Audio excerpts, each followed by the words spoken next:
Okay,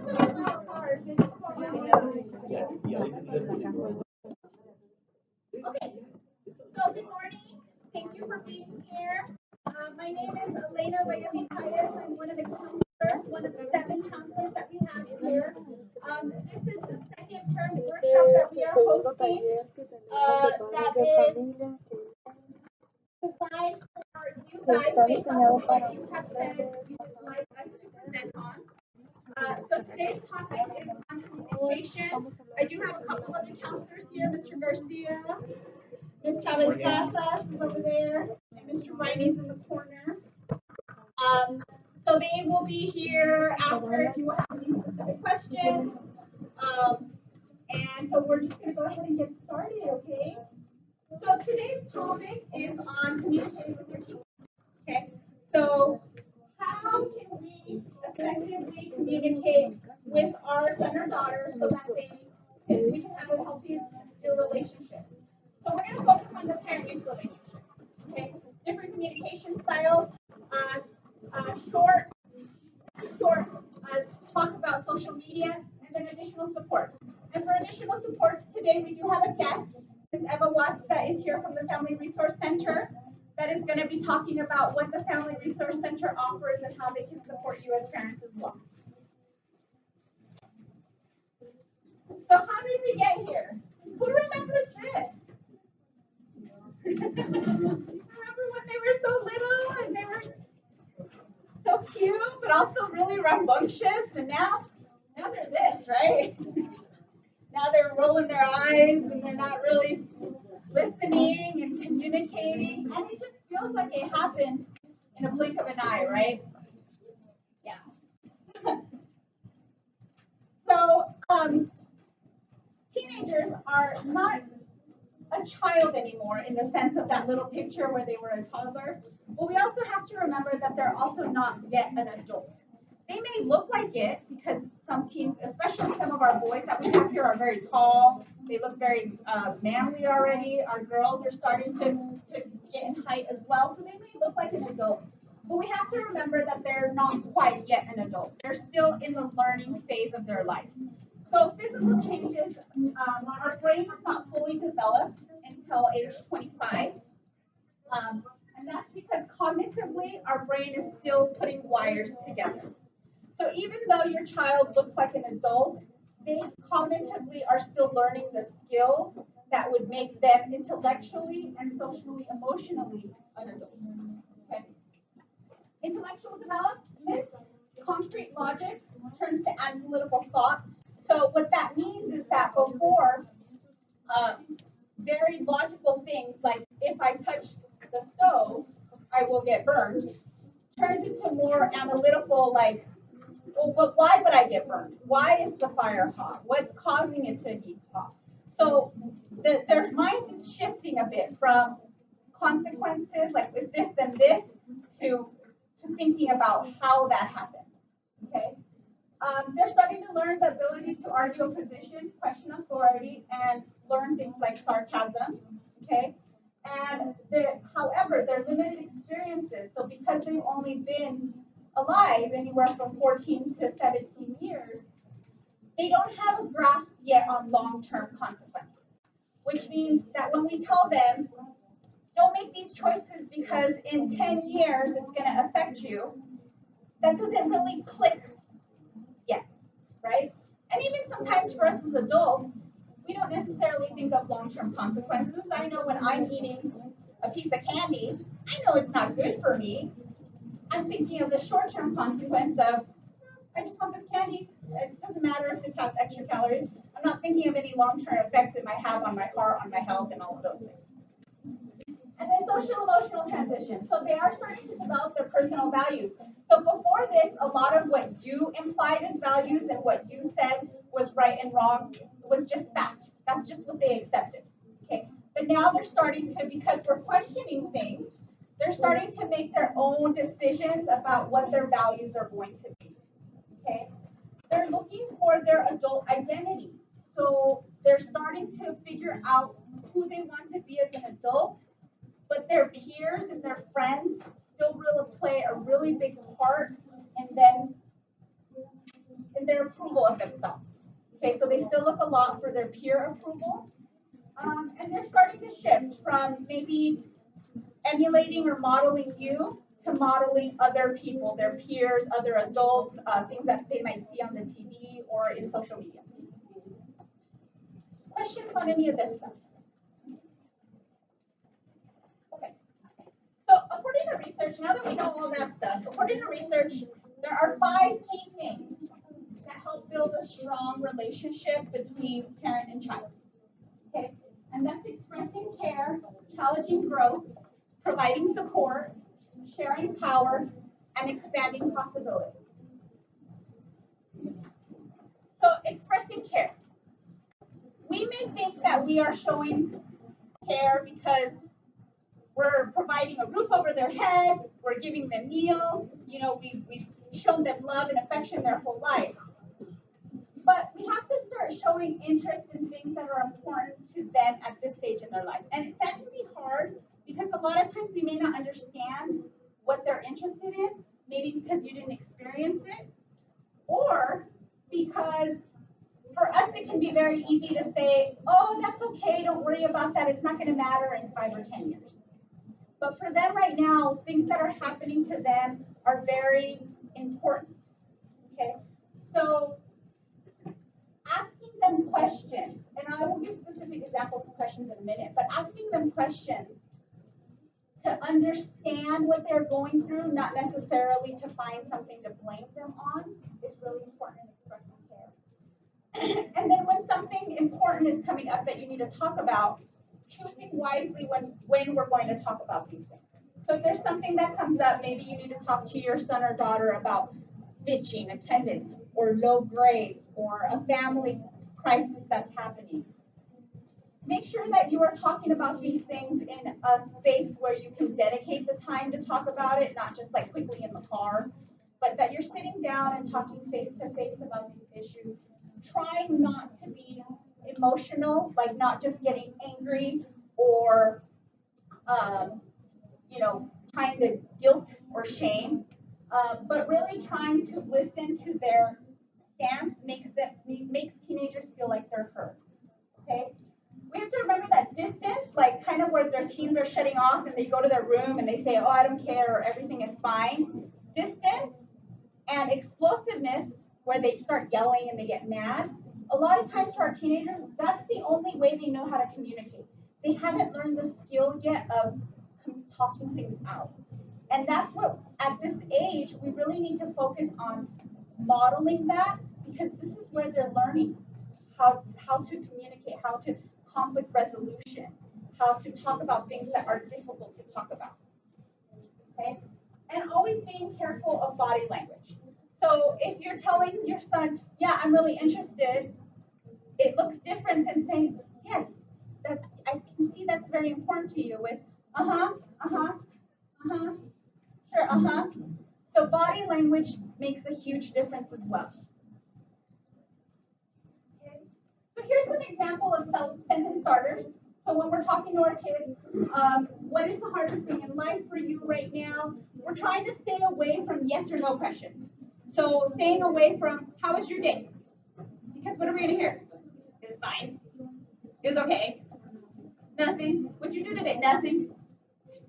So staying away from those yes or no questions and focusing more about ways for them to start opening up. So what was the worst part of your day today? What was the best part of your day today? Tell me one thing you learned today in one of your classes. Okay? So questions that will guide them more towards opening up versus the yes or no answers that we often get. Okay? On this side, we have an example of what are good questions. So, for example, how was the movie, or how was the time out with your friends? Or can I ask you a question about, a TV show? Versus bad questions, like, what were you and your troublesome friends doing? You and your friends, if you guys are always getting into trouble, what were you doing today? Those are what we would consider bad questions, because it's going to automatically get your teenager to shut down. Okay? And guilt or shame questions. So, do you know how late it is? Do you know how worried I've been about you? That's going going to get a teenager to shut down and not share what it is that they were doing. Whereas if you, and I know this can be hard because we have a lot of emotion again, but when we go back to what we were talking about with expressing care and trying to keep that emotion out of it, if we really want our teams to be receptive and to open up to us, we have to try to scale back that guilt and shaming, and so that they are willing to share. And then once we have more information, we can decide if we need a consequence or something to that effect. Okay? So number 2 is challenging growth. So encourage your kids to learn from their failures and to be accountable to stay on track.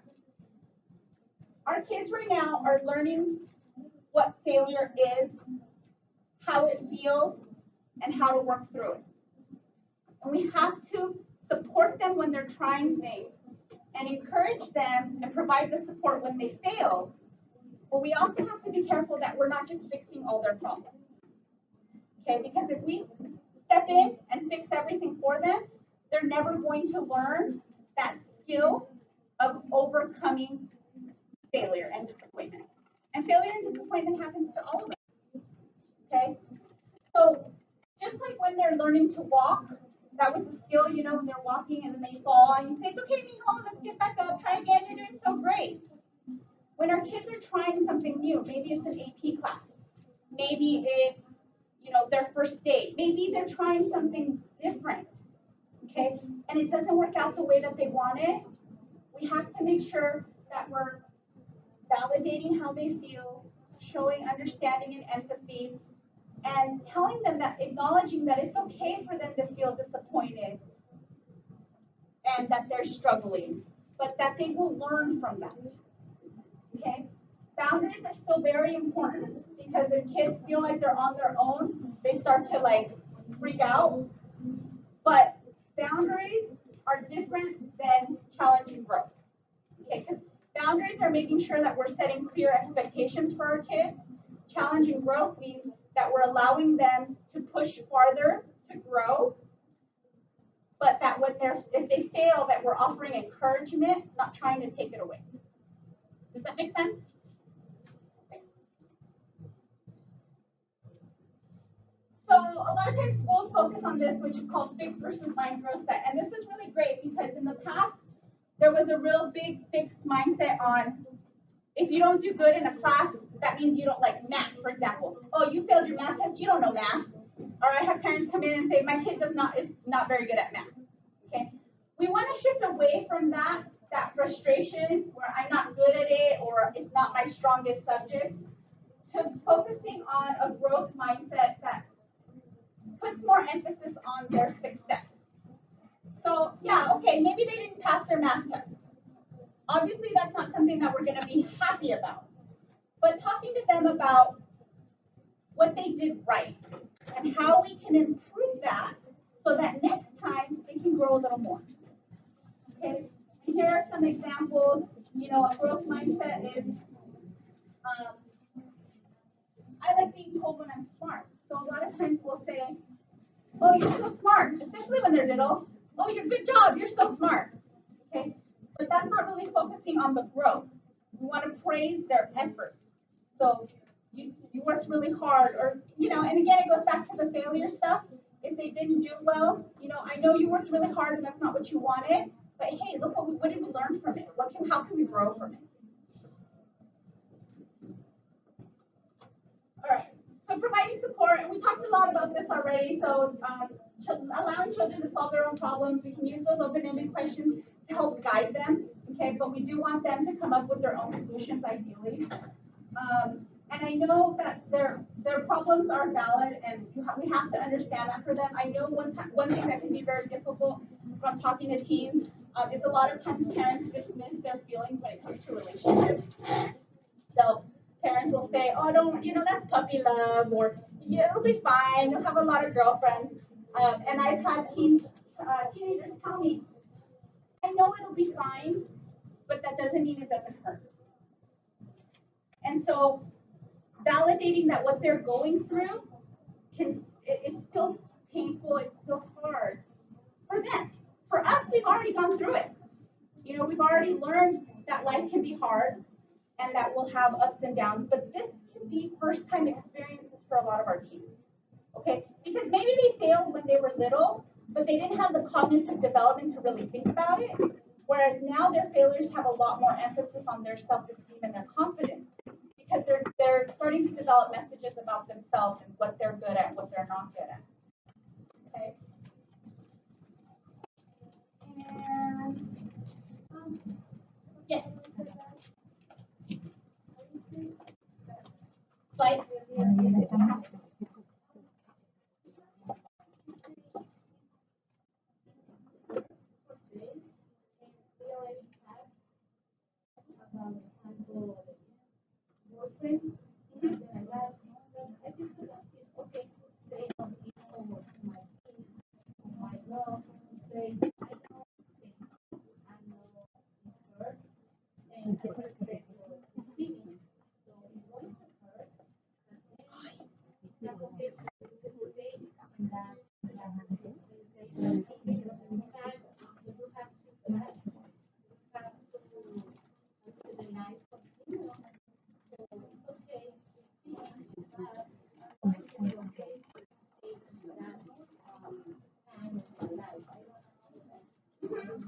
so so what I would say in that situation is when we tell kids it's not okay to do this, they're gonna not listen.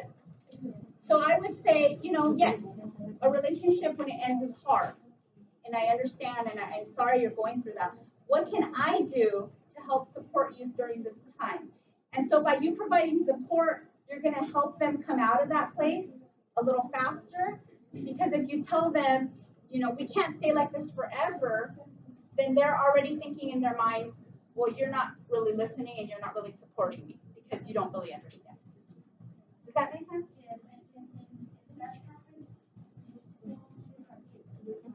Uh-huh.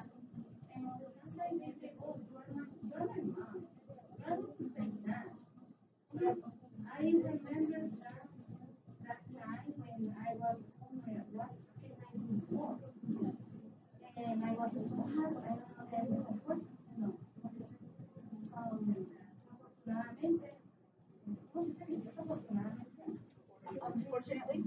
Oh, unfortunately. Desafortunadamente o afortunadamente? Fortunately.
Yeah, yeah, no, and as parents, I think sometimes we carry a lot of responsibility, a lot of we want to fix our kids. So if they're in pain, we don't want them to be in pain, right? We want to help them through whatever they're going through. But now our teenagers are learning. Before when they were little, it was always mommy and daddy, right? Anything that mommy and daddy said, that's what goes. But now that they're starting to really learn more about the world, they are looking for different opinions. So as parents, all we can really do is support them and tell them we're there. but we can't expect them that they're always going to listen. Okay, and we can't take that personally either, because it has nothing to do on you and your parenting skills. It's just that they're learning to get messages from different places. And think about your own experiences. I know for me, when I was going through things, I didn't always want to tell my mom because I didn't want her to know that I was hurt, right? So I would go to other people like my friends or people that I trusted, friends, teachers, counselors, other people that were in my life. But I always knew that my mom was going to be there for me if it got really, really hard because she always expressed care and provided support. So sometimes that's going to happen, and we can't, as much as we want to as parents, we can't wave a magic wand and fix it. But we also don't want to because it's a growth experience for them, right? And learning from this, they're going to learn that they're going to have other relationships in the future. And they might go through the same thing, but at least then they know, hey, I know how to come out of feeling like this. Yes?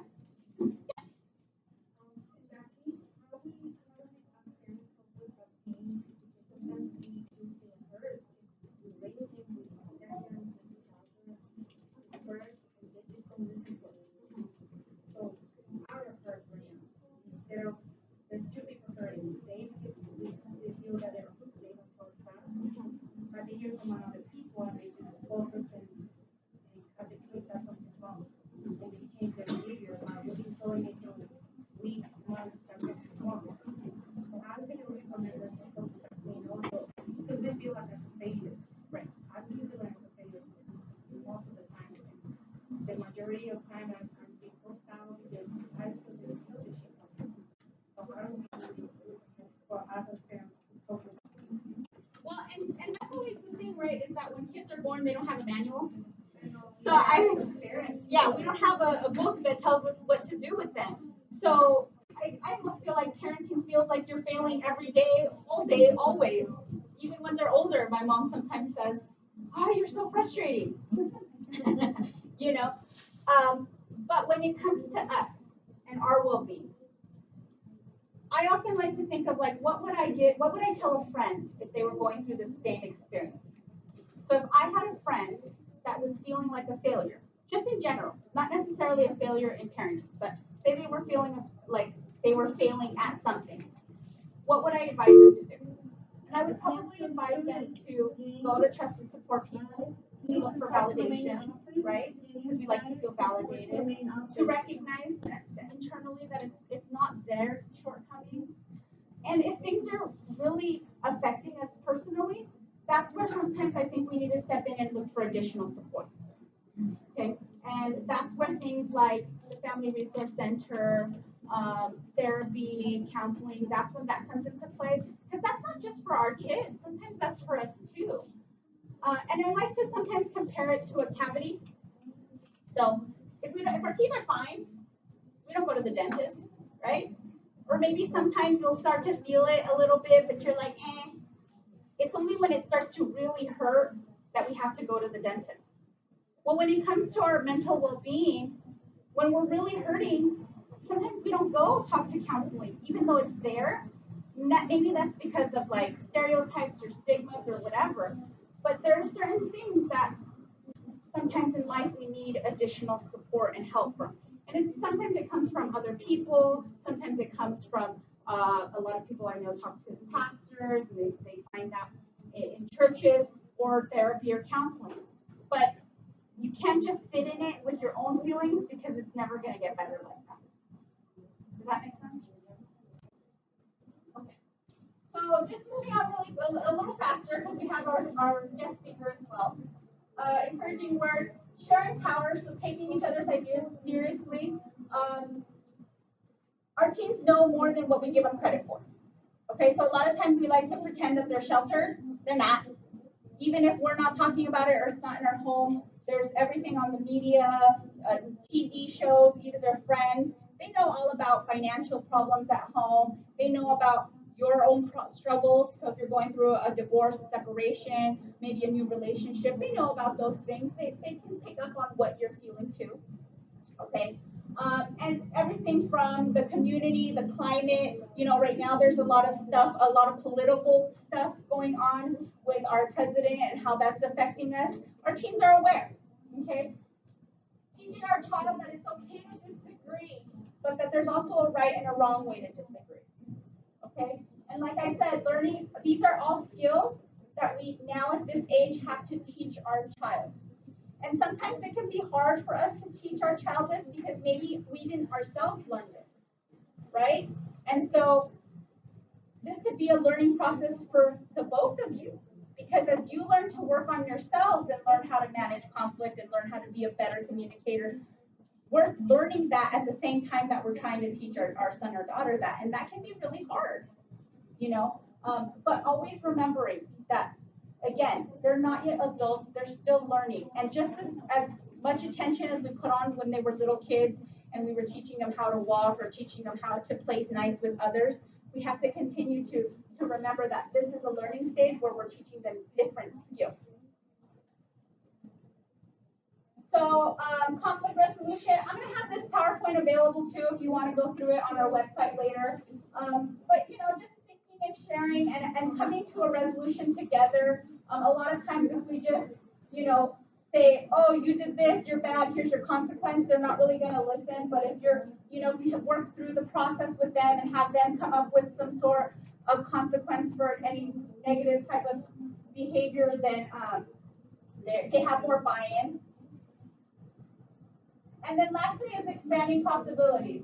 So talking about future goals together, both family goals and individual goals, this can be really hard for us because I know we like to see our kids as always being there, right? And so we talk in general about, oh yeah, when you get a job and when you go to college and things like that, but we don't really focus in on the details of, okay, mijo, in 2 years, you're going to be going to college.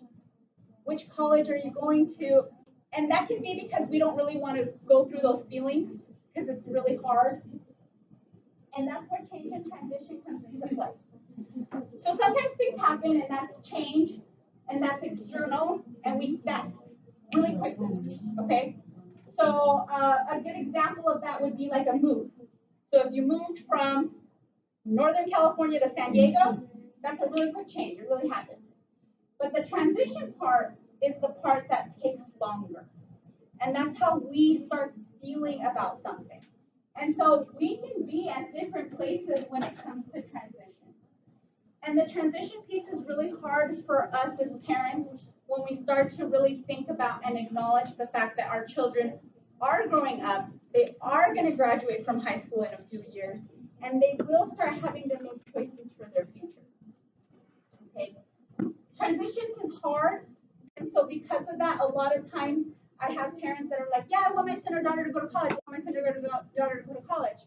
And then senior year, the kids are sitting in our offices saying, I just want to stay here because my mom is really sad and she doesn't want me to leave.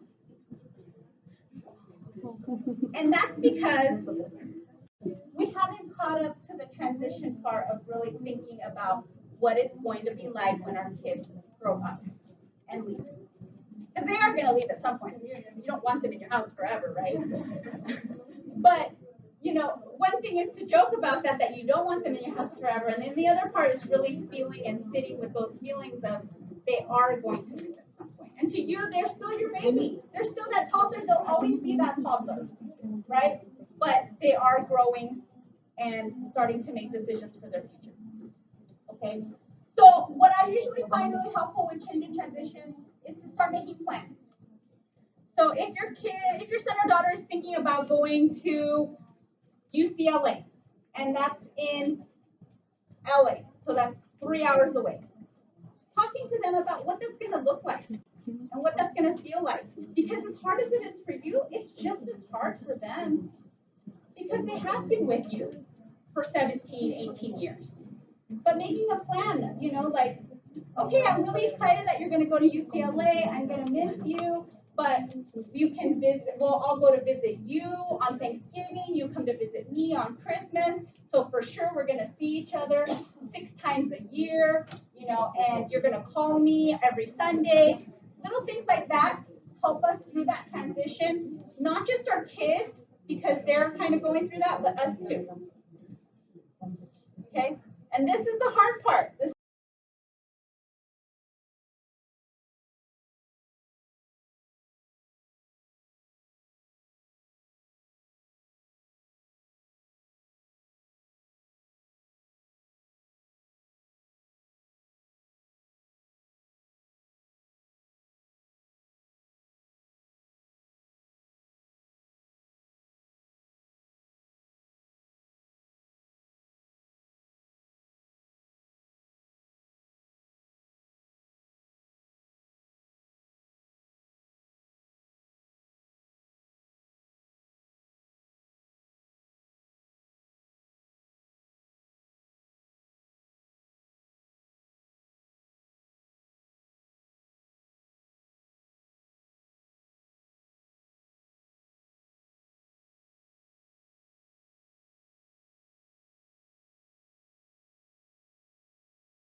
can be used in our favor, but they can also be misinterpreted. So it's a very fine line. Okay? These are examples of ways that many parents communicate with their teens. WhatsApp, Viber, Snapchat, text messaging. And that's good when you need to do quick communication. Good luck on your test. I'll pick you up after school in front of what has. Okay? But it's not good for difficult, challenging conversations. Okay, it's not good for I just got your Jupiter grades and you got an F. Why are you failing math? It's not good for that type of stuff. Okay? And so our kids again are learning from us. So if we're using texting as a means to communicate with other people, our teens are seeing that and they think, oh, it's okay for me to text and communicate. Right? So really being mindful of everything that we're doing is that they're watching us and that they're learning from what we're showing. Because if we're saying one thing, like if we're saying, don't use texting, don't be on your phone all day, but then they see you on your phone, that's a disconnect. And then just really lastly, social media is a beast and it changes all the freaking time. Okay? And so just be really aware of what's out there and what you need to be aware of because things will change. These are some what's considered bad websites. I bet you that these have already changed by now too. But being aware of your teenager, asking them to communicate, having those difficult conversations will ideally help us in this way because if they start to feel nervous or insecure, they'll come to you.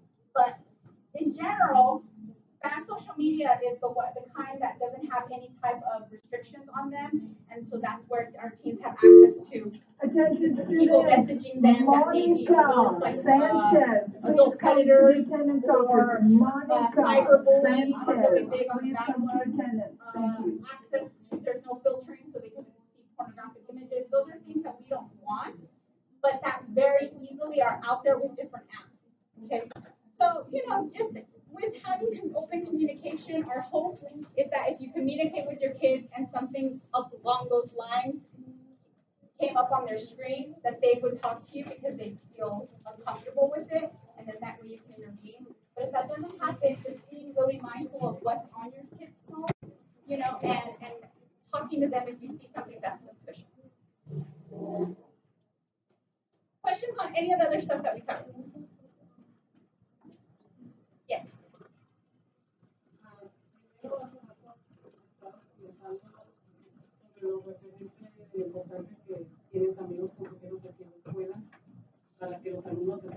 So,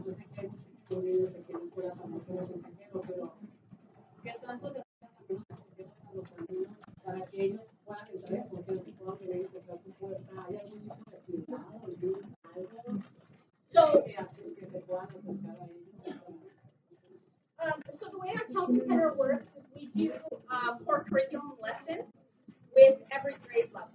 So they see us and they know us as an additional support. So for our ninth graders, we go in and we talk about our 4-year plan, so what their plans are for high school in order for them to graduate. With our 10th graders, we do career exploration. For 11th graders, we try to focus on the testing, the PSAT and SAT, and then the seniors see us one-on-one when they're doing their senior check. That's the bottom layer. That's for everyone to see us at least once or twice, okay? From there, if something is happening, normally we don't see them daily, but a teacher does. So a lot of times teachers will say, hey, you know, this student is struggling, do you mind checking in? And that's the second layer where we kind of try to meet with them one-on-one. And, or students will hear from their friends, oh, why don't you go talk to your counselor? So they'll come in themselves during lunch or during nutrition break. Or a parent will call and say, you know, something's really happening with my son or daughter and I'm having a really hard time. We also, though, have to keep in mind, like you said, we have high caseloads. Okay, so each counselor has 360 kids. But we're also not licensed therapists. Okay, so yes, like any adult, I'll talk to you, I'll see if you're okay, I'll check in. But if it's something that's very serious, it's unethical for us to do any type of therapy because we haven't been trained for that. And that would be where we would refer out to Family Resource Center, to medical practitioner or whatever, wherever we need to refer out, rehabilitation services or something like that, if they need intensive support. Yes. Any other? Was there another question? Yes. Does that mean you don't have a school psychologist? We do have a school psychologist. We actually have 2, but school psychologists, they also are not mental health therapists. So they focus a lot on special ed. So they do a lot of testing, a lot of assessments and accommodations for our special ed population. So similarly, they're trained in the same way that we're trained to, you know, talk to a student, listen to them, provide support, provide solutions. But if it's something that's very intensive that requires an additional layer of consistent therapy check-in, then that would be something that we would refer out to therapy. We do have, we're very blessed to have 2 therapists on campus, but there's a process that you have to go through for that, and Ms. Watts will talk about that. Okay, and so the last thing is additional support. So the parent center is here. Parent center is good. I'm sorry, there was another question? Yeah. Yes. What about peer counseling? We have peer mediators, which is designed to be kind of like a link through, so if someone needs to be connected to a peer to introduce them on campus to other people, introduce them to clubs, or maybe resolve a small conflict between friends. That's where we could refer to peer mediators, but they're not trained for anything bigger than that. Because they're teens too. Was there another question? Okay. So parent center is good. You guys, I feel like sometimes I'm preaching to the choir because just by the fact that you guys are here, you're showing interest in your kids. And that's something that you should really feel proud about. Okay? Each and every one of you, just by virtue of being here, goes above and beyond for your kids. I don't even have to meet you. I know that that's true because there's what, maybe 25 parents here, and we have a school of 2,700. And I know it can be hard because people work, okay? I know it can be hard because of other conflicting things, but very often we see parents very involved at the elementary level, a little bit involved in the middle school, and by high school they kind of drop out. They don't really come around anymore, and the kids are just, the kids pick up on that. And when it's showing disinterest. It's showing, And I know it's because we're coming from a place of trust. Like you're older now, you should be more responsible. But again, we still have to show that we're interested in the things that they're interested in. We're interested in the things that are going on in their lives. And by being here, you're showing that interest. Okay? So thank you all of you, all of my parents for coming today. And for coming to anything that we ever offer. But the Parent Center is also good because it connects you with other parents. And that can help a lot with the validation if you feel like you're struggling. Yes. Entonces también, no sé si de todos tenemos esa sensación de que llega uno aquí a la escuela a ver a los niños, para no usar a niños, y nos hacen sentir como que estamos sobreprotegiéndolos. Y a veces pienso que eso también espanta un poco a los papás de que no estén viniendo, ¿verdad? A mí la verdad es que no me afecta porque yo voy a seguir viniendo, pero yo siento que mucha gente sí se va por eso. Yes, and that can be difficult because we function we have, the teachers have their classes to teach. We can't just have a parent dropping in because that can be disturbing to their classroom day. Just like, in elementary school, we weren't always just popping in. That's what the Parent Center is a good resource too, because if you feel like you need to come to get information, the Parent Center is great. We get parents that are very frustrated because they come in and they want to see us right then and there. It's challenging because, like I said, we have those core curriculum lessons. Sometimes we're in the classroom, sometimes we're doing presentations like this, sometimes we are dealing with a crisis. So we can't always stop to meet right then and there. And I know that can be frustrating if you're the one that's being turned away, but if it's your kid that's in the crisis, then you would want that to happen. You wouldn't want the counselor to stop and deal with the parent if your kid was in the crisis. Right? So being mindful, I know that because we're such a large school, it can be difficult to navigate. We try to put as much information as possible on our website.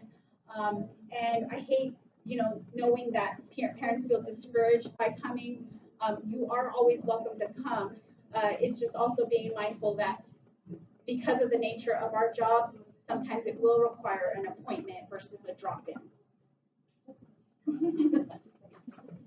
All right, and like I said, our counseling center has a lot of great resources. So now I'm going to introduce Ms. Eva Watts, who works at the Family Resource Center, and she's going to give some great information. I'm going to hang out, and if you have any questions, feel free to let me know. My name is Eva Watts. I'm the Family Resource Center coordinator. With the flyer for the information the Family Resource Center. And after this great presentation, I'm thinking everybody has so many emotions, because we have been talking about this topic whole day, whole night, whole week, whole year, and we still have questions about. Because it's very interesting communication with the relationship with the students, with the parents, and we're thinking, what is healthy relationship? Because healthy is the point. If we had good communication or we had bad communication.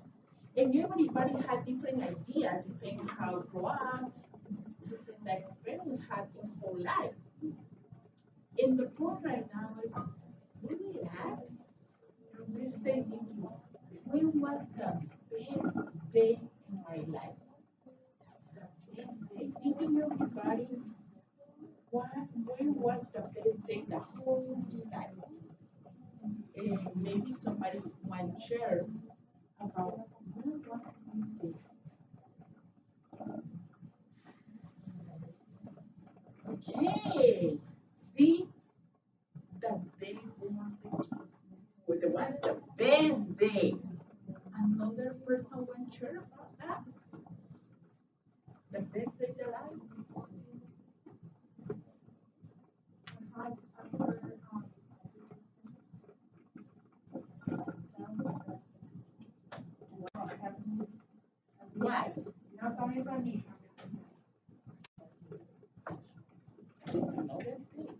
Another person will share with us what is the best day of their life.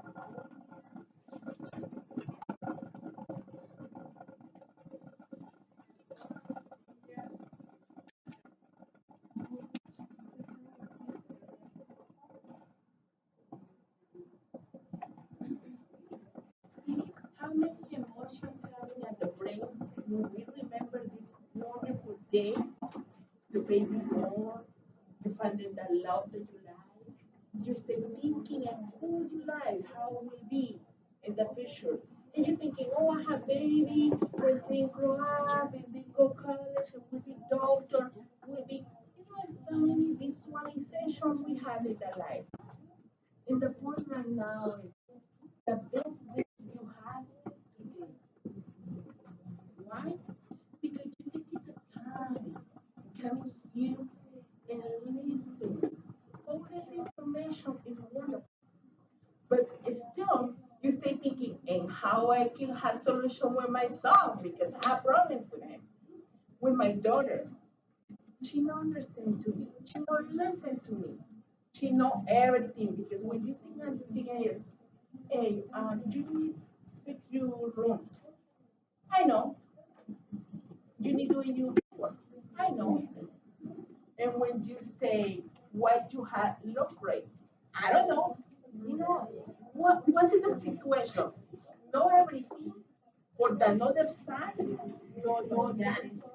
Hey, this is the brain working. For one side, not knowing for the other side, know everything. What is empowering party? Empowering is thinking how we can work with this. I have so many questions. I listened, the presentation was wonderful. But I think in everybody has questions. They thinking how I can working with this. I listen is very important on the different topics, but how I use it every day. We need plan, and every parent need have support. And this is the reason we have Family Resource Center. Family Resource Center is a collaboration between 50, 60 different agencies. If you come to a Family Resource Center, we can refer for therapy to students, but also we can develop service plan for the parents. The service is free. It's part of water school. You can come anytime, you can set an appointment, I give the flyers, and we have different resources in the center. And I want to right now the flyers. If you have questions, I stay here for questions.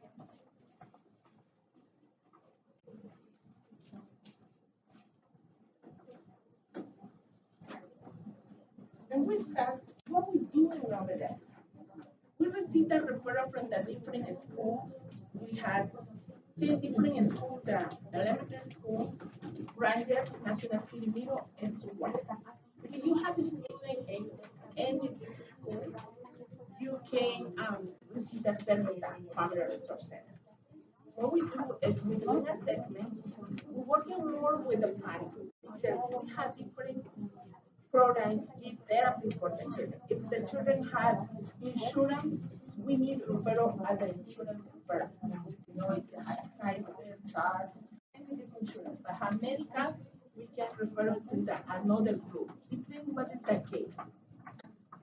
We had, in case somebody needs the medical, we had the agency in the center and can set an appointment and no need to go to the main office and can do everything online. We had last week started a program in the center, and the person came with the application, the medical and family resource center. Also, the families need cover California or another credit insurance. We have right now in family resource center. We have one program that named Self-Sufficient Program, and it's helping the families for a job, doing the resume, or working with the family looking for another resources need for the family. If somebody is so worried because they don't know how working with the student or develop plan or the student have problem because not attend the classes or something like that, you can come and that person and we develop plan and we have different programs and help you to you. And one the service we have is every day between 8 to 12 and 1 to 5. We had emergency food and we service like 4,607 in the last 3 months. We had food for all the families You can come in Tuesdays, Wednesdays, and Thursdays between 8 to 12, and you receive the food. It's no requirement.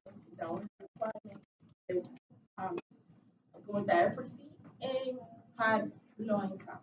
You know, it's very high level, not qualified because it's federal program. But we had that this, and we had more programs coming very soon for the Family Resource Center. And we try to work with the parents. We try to develop one system. We had parenting class in the night. If somebody's interested and receive parenting class, you can come in at the Family Resource Center and get the information.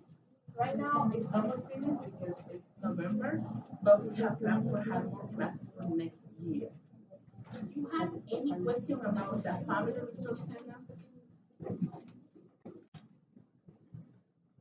We had the program, the gas and electric. If you do $200, we had the program neighbor to neighbor. And if you qualify, the neighbor to neighbor give to you, how can you pay the bill than $200? And it's very good program, and the only thing you need is doing the application.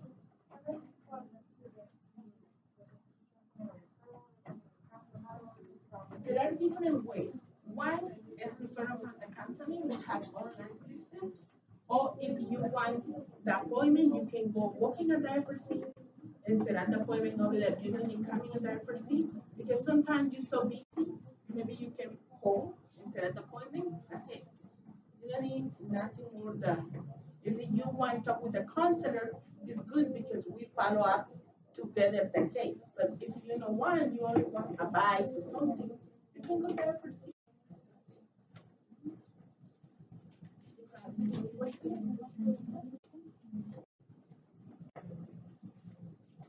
Okay, so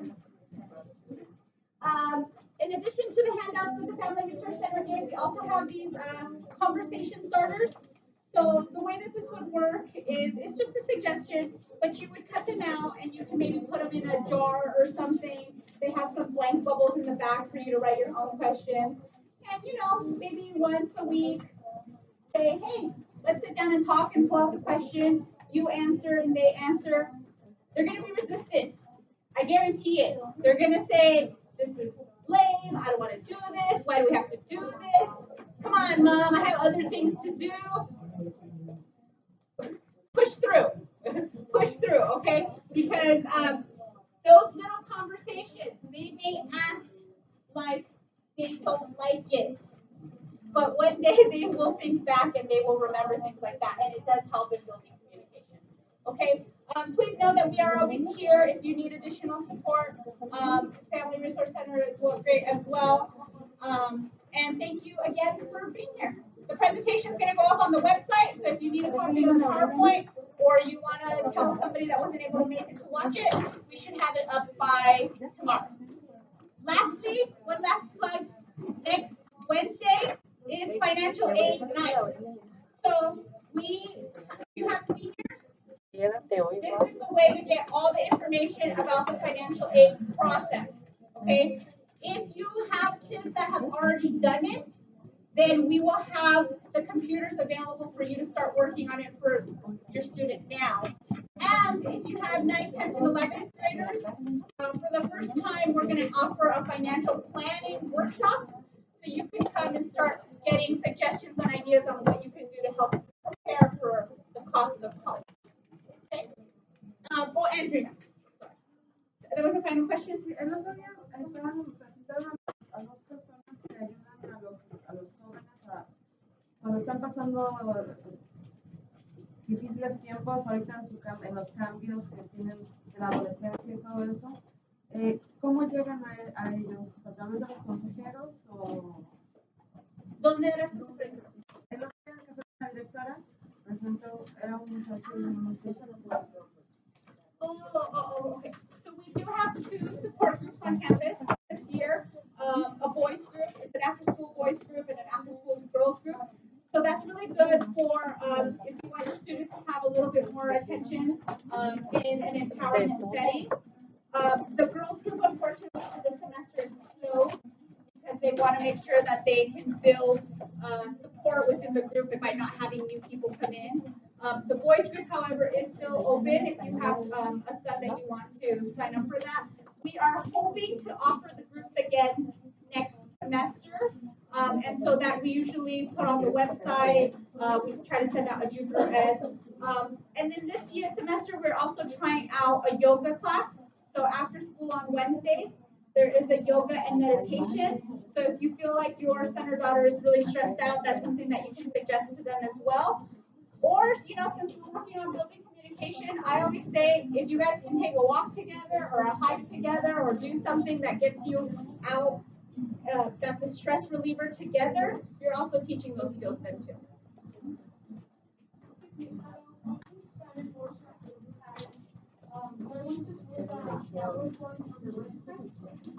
Yes, I think the first one, the video's already up. I don't know if the PowerPoint is up. I think the video for sure is up. But for this one, I will make sure that the PowerPoint and the video are up. But yes, we always try to do that. We're trying that.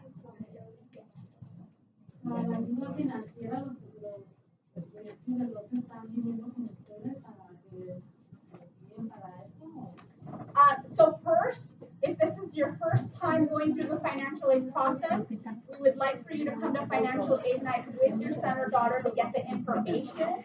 And then if you need to work on the application, the counselors are available Monday, Tuesdays, and Wednesdays after school until about 3:45 to sit down with your son and daughter to help them with the application.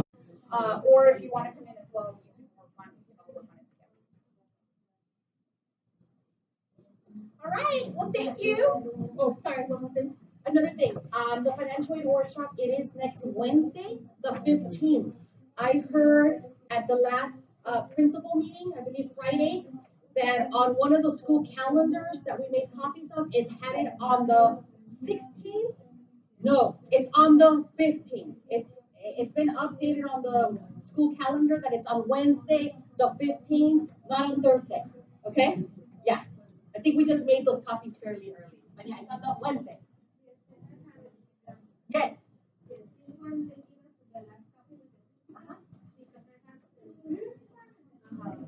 Yes. Okay. Thank you. Just wanted to make sure.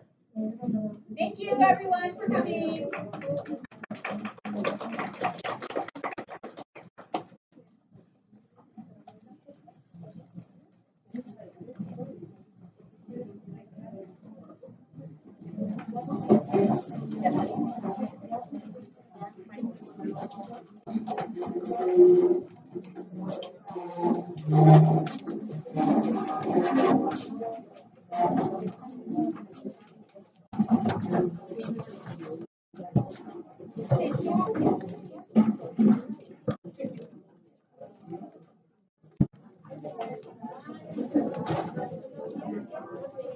Voy a dar mi libro.